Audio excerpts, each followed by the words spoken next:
Природата е това, което ми помага най-много, когато съм под стрес. Невероятно. За много хора не е. Но за мен е всичко.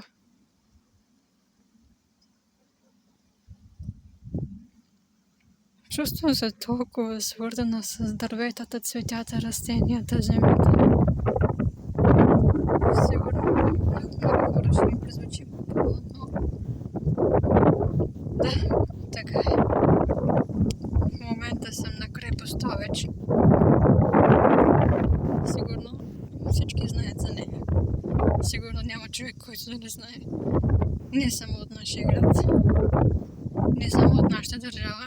Има куп снимки в интернет, където се вижда по-добре. Реших да направя видео за нея. За всичко тук, за всичко около мен.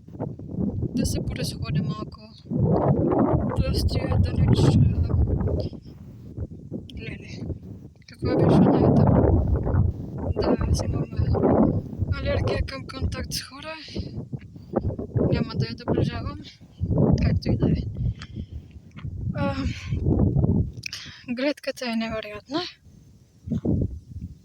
От всякъде е невероятна. Всъщност смятах да снимам докато слънцето залязва. Но имах работа, така че все едно невероятно. Видеото ще изглежда глупаво, понеже няма да е обработено. Като другото ми видео. То също не е.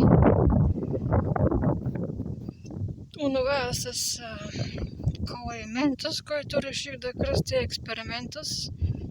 Не знам защо това ми изкочи в главата. После реших да го кръстя кола с ментос. Накрая все едно. Всъщност, като видях какъв провал, реших да го изтрия.